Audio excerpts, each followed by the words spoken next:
Hello and welcome back to the Pharmaverse podcast. I'm your host, Michael Pietrack. And if you're a leader or an aspiring leader in the pharmaceutical industry, well, then you're in the right place because we interview the brightest stars from all the corners of the pharma universe. The show is powered by K. Bassman International, the leader in pharma and biotech recruiting.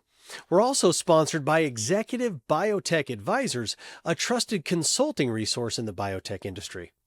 Today, we are joined by Paul Ward, the Executive Director of Field Medical Affairs at B1. Paul is one of the best leaders in my network, and today you are in for a treat. This episode is jam-packed with leadership gold nuggets. So let's dive right in. Paul Ward, welcome to the Pharmaverse.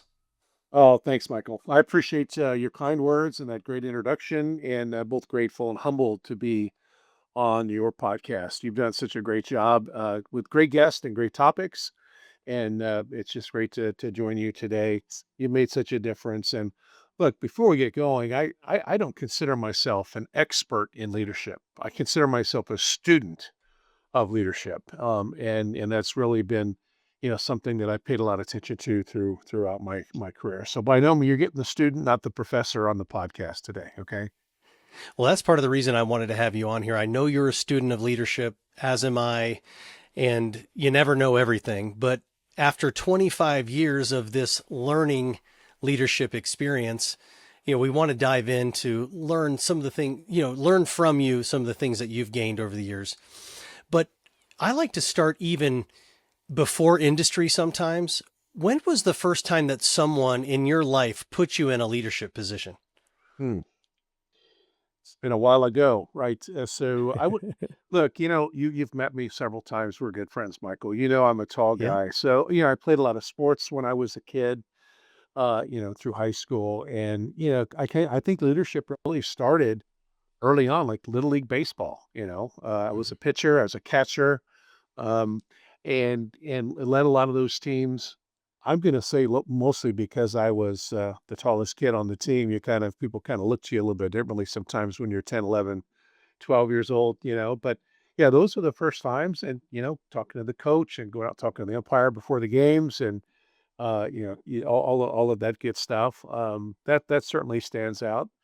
Thinking back to, I was elected president of the St. Simon the Apostle 7th grade class too. So that put me in a position to represent my peers with the faculty and some of the teachers. And, largely it was just a lot of fun and learning about elections and voting and the rest of that. But certainly those are two things that stand out early in my childhood. Similar with me. I've had a lot of those same experiences. Was there a coach or a teacher or a parent or something that also kind of molded you as a leader?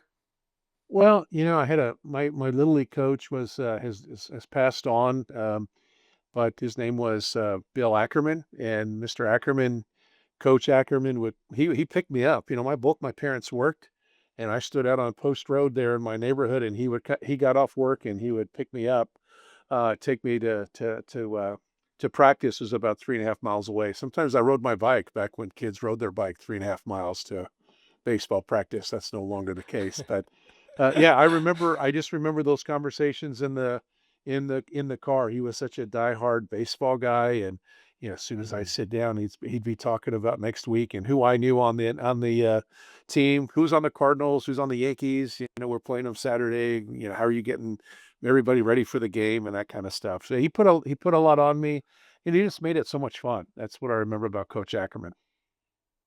Man, no wonder why we're such kindred spirits. Those are some of the same experiences I had. I didn't know about that. Yeah. Let's fast forward now to industry. What was your first industry leadership job? Yeah, my first industry job, I was promoted from within my MSL team by Doug Wilmont to replace him as the regional director on that AstraZeneca MSL team. That would have been like 2004. And so that was really the first time I led a team. And of course, when you're leading a team that you used to be a colleague and peer, that creates some issues and challenges. And it's a benefit in a lot of ways too, because you think you know people, I've often heard it say you really never know somebody until you travel with them or manage them. And there's some truth to that adage as well, isn't there? That's true. That is true. Now, so let's imagine that you could give that Paul Ward stepping into Doug Wilmot's shoes, managing people that were going to be peers. What would be the advice with your years of wisdom now to that younger Paul Ward? Oh, I think younger Paul Ward made a lot of errors that a lot of first time managers make, Michael, which is I'm the boss. I'm in a leadership position. People are going to buy into what I'm doing and they're going to instantly recognize me in a different way, And so my advice would be, yeah, slow down, take your time, get to know the team. What's your different? Yeah, what am I doing different than what Doug did? What am I keeping on the success that Doug had built within the team? I would have taken more time to just talk about the why we're doing things because things change quickly in pharma, Michael, as you well know, rather than the what we're going to be doing. I think as a new leader, you just want to say we're going to get some short-term wins and we're going to put some victories on the scoreboard and really get after this. I would have slowed down and taken more time to do the why. And I'm sure that other leaders that are listening to the podcast probably would agree that that's a pretty common mistake. And I fell right into that trap. Yeah, I think, there's a lot of, it's sort of like a rookie quarterback. The rookie quarterback's going to make the rookie quarterback mistakes. Yeah. The Yeah. rookie manager is going to make those rookie manager mistakes. And I certainly made them and still kind of make some rookie mistakes at times. What are some other, junior manager mistakes that you would caution people not to do? Yeah. Just, yeah, play the long game. You just think that in terms, I think here in pharma, there's so much pressure quarter on quarter, year on year. Just playing the long game would be my advice. And um, just don't focus on the today, but really, focus on the tomorrow. We'll talk more in the podcast about some other leadership moments that resonate. But you got to earn trust, and trust as a manager is different than trust as a peer, right? And you've got to show some different skill sets, and you've got to flex some different muscles than you had.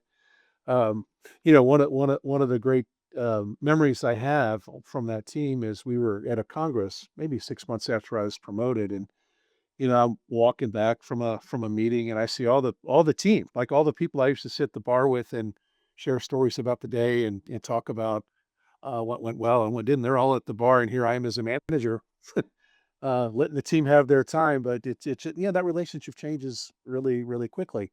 You got to give the team some room to operate and to do that kind of stuff. But I just remember thinking, wow, that was a moment. Like, okay, yeah, this is transformed. I've evolved into something a little bit different. And so that sticks out as well. I could see that moment in time. It's sometimes it could be lonely as the leader, especially when there was a lot of camaraderie with the team, and there could be a moment where it's like inappropriate for you to be there anymore, and that's Yeah, sort of yeah. that's a hard transition to make. You learn over time too that even when you are there with the team, it behooves you to leave about half an hour before the party ends and give them some time to talk about things without you there. Right? That's healthy and that's good. And I always try to be with the team and go to dinner, but probably the first guy to leave the table afterwards too, just to give them some time to connect and do things they need to do. That's a great nugget. Um, and I wanted to play off your expression, play the long game, because I know that you recently celebrated 37 years of marriage, the long Yeah, game. yeah. Um, what leadership lessons has Cami taught you? Oh my gosh, where do I start? I mean, you talk about a podcast. That's who you should have on your next podcast. Talk about a shining star in the universe. That's my lovely wife. So wow, so she's been with me 37 years. We dated for several years before we got married. We actually high school sweethearts. We started really dating. We worked at a grocery store. She was the cashier and I was the bag boy. And for all of us that worked in a grocery store, there was no lower form of life than bagging groceries in the store. Everybody is your Oh, boss, really?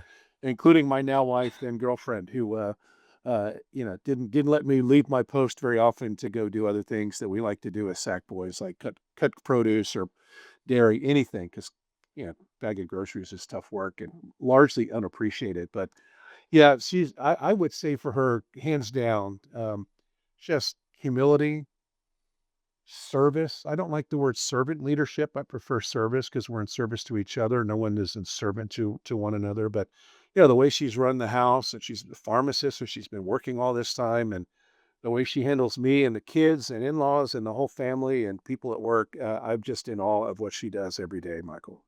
Thanks for Yeah. remembering our anniversary. I remember we had a conversation about that. That's very nice of you.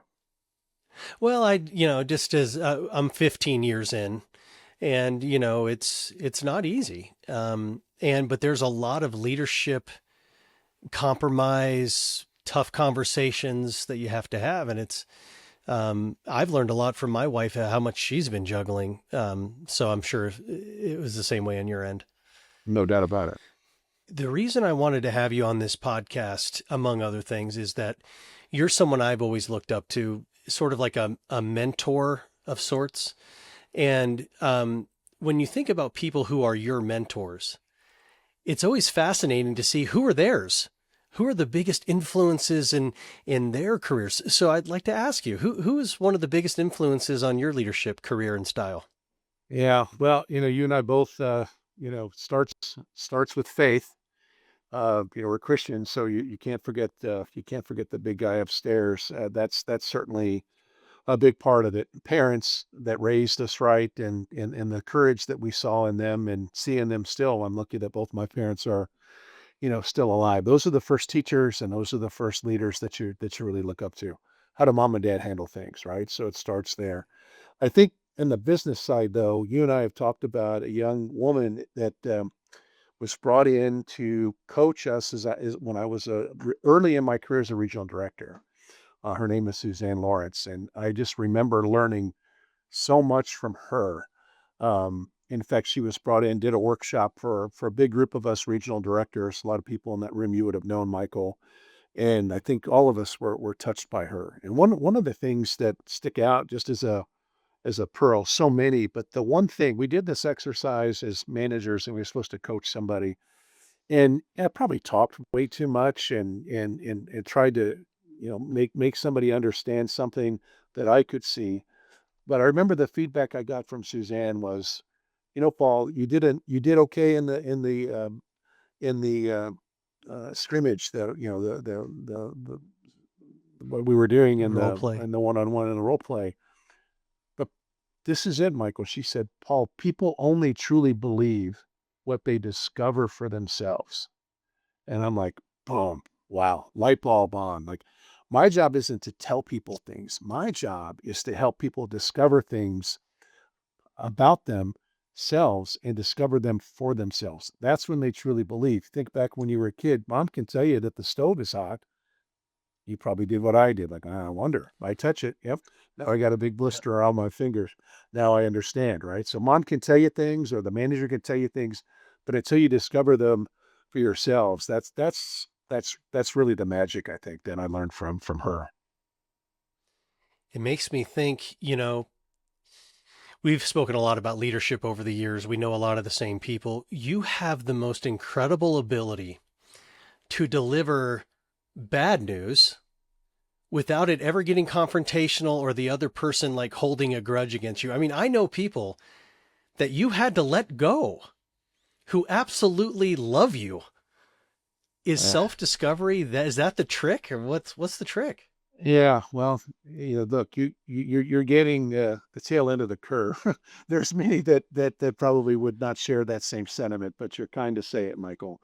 Um, it really is. I mean, I think that self-discovery piece, when you come in and you have to do an assessment of a team, and you can see somebody's not on the bus, and you start to ask questions like, hey, I'm noticing that you're not buying into this. You don't seem to be as enthusiastic about the direction that we're going.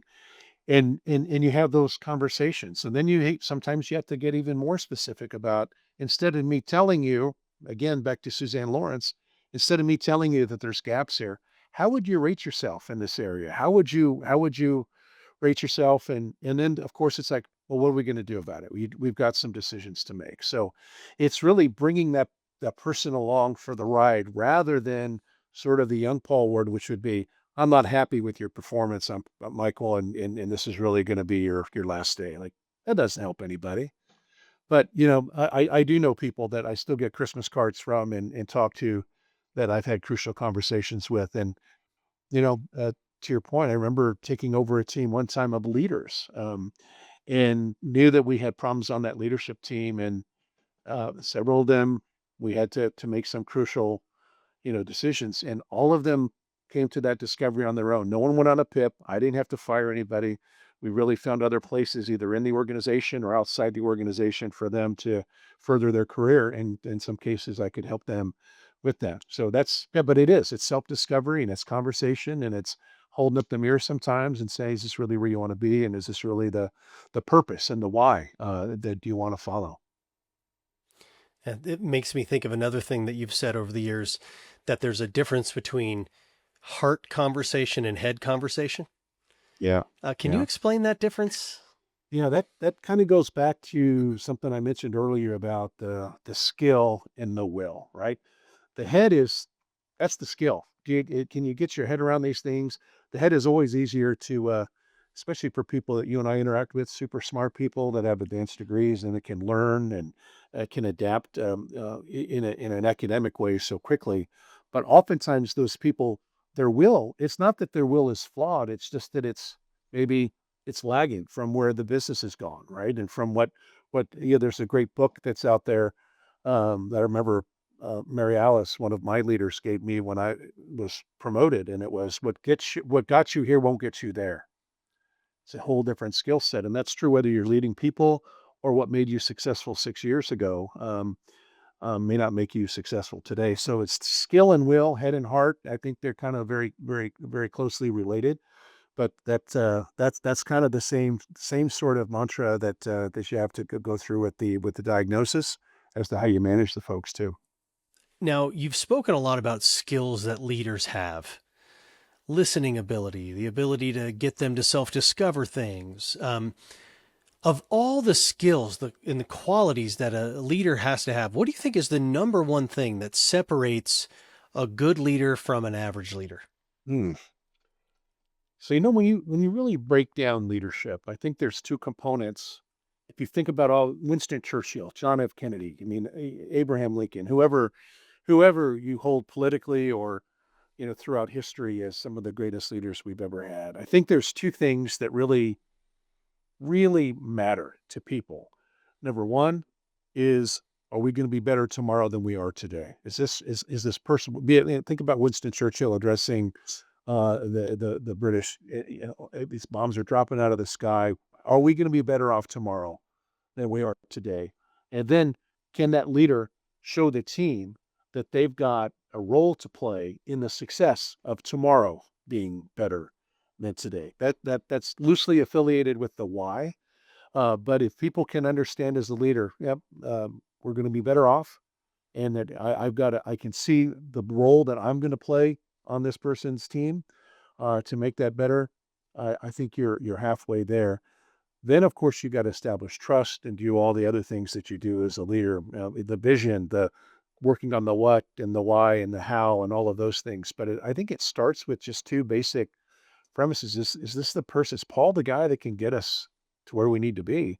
And then can Paul convince me that I'm part of that plan? I think those are the two biggest attributes just to get things started. If you're missing those two big picture items and start with the smaller pieces, I think you're missing the greater vision there. That's really good. That's instructive. Last question. I know that you've led many, many, many people, some of which have been individual contributors who have wanted to move into a leadership role. Maybe they're not getting that chance. A lot of our listeners are in that situation. They're sort of waiting for their first leadership position. They're trying to position themselves. They're trying to figure out what they can be doing now to shine the light on their ability to lead. What is some of the advice that you give to people that are trying to move into a leadership role? Wow, great question, Michael. Great one to end on. So first of all, I'll share with you and all the listeners. If you're ever interviewing with me, I'll tell you the first question I'm going to ask you. And in some way, whoever's going to interview for a leadership job, is going to want to know, what have you done beyond your individual contributor role to prepare you to be a leader? Pause. Full stop. What have you done? Because in an interview, if someone just is talking about what made them a great MSL or a great sales rep or a great marketer or a great whatever they're doing, if all of their examples of what they've done are in their current job, they've really failed the exercise, haven't they? And you don't have to Right. go get an executive leadership MBA. You don't have to go get a PhD in leadership. But tell me about your mentor. Tell me about an extra project that you've taken on. Tell me a class that you've taken, a master class, something, something that you've done tangible, little things like that. And also, what initiative have you taken? This is my dad's words coming out of my mouth. Initiative was a big thing Hmm. with my dad. Um, you know, so what have you raised your hand and said, I see something that needs to be fixed. I'm going to go out there and fix it. If you really think about leadership, it's about solving problems, right? And so what's your ability to solve problems? I remember a story years back, a military guy was talking about had a new base commander, and he went to the base commander as an officer. The guy was a pilot, and he had this list of things that his men really needed fixed. And the base commander looked at him and said, I've got a whole base of people that bring me problems. Your job is to bring me solutions. Next time we meet, I trust you'll have some. That's a great mantra for people and a great example for people that are interviewing for leadership positions, which is, don't just point out the problems, but bring some solutions. And my leadership team, I'm wearing them out, Michael, but we're doing 1-3-1. Now, I'm from Indiana. It's a basketball state. It's not a zone defense. Okay. 1-3-1 is, I can always be there to talk through things. I want to be your thought partner. But if you're bringing me something, one, the one is one clearly defined problem. There's a Japanese proverb that says a clearly defined problem is 80% solved. Think about that. That's true. If you can clearly articulate what the problem is, you've got a long way to go, or you're a long way to getting there. Three, the three is, give me three possible solutions. What are three options that we may have to solve the problem? What have you thought about? You're very smart. You've thought about this for a long time. You're coming to me. Give me some ideas as to how we might solve them. And then the final one in the 1-3-1 is, what's your solution? What do you think is of the three options that you've given me, which one makes the most sense? I'm trying to instill that. My leaders are, like I said, when you start seeing them do it with their team, you're making an impact. But I think if you keep that 1-3-1 in as a way of working and a way of addressing your manager and being seen as a problem solver, not just a problem identifier, and having taken some steps towards leadership, and it's a skill. So it's not just what you did, it's what you're doing. If you can answer that question in the interview and give some examples, you're going to be well on your way. Wow, what a nugget. I'm stealing the 1-3-1. That's going into my team instantly. So thank you so much. And I can't believe the time went by so fast, but that's all the time that we have for the episode. I know I speak for all in the audience, Paul, when I say thank you for sharing your insights, your words of wisdom, your stories. We've all benefited from them. So thank you very much. Oh, you're very kind. I need to thank all my leaders and managers and people I've worked for and worked with. They've really, like I said, I'm a student of leadership, and they've taught me so much. So thanks to all of them as well. And thanks to you, Michael, for having me. I so much appreciate it. Well, that concludes another episode of the Pharmaverse podcast. We have many more great leaders lined up for you, so make sure you subscribe to the channel. You're not going to want to miss a single career-enhancing insight. But as for this episode, that's a wrap.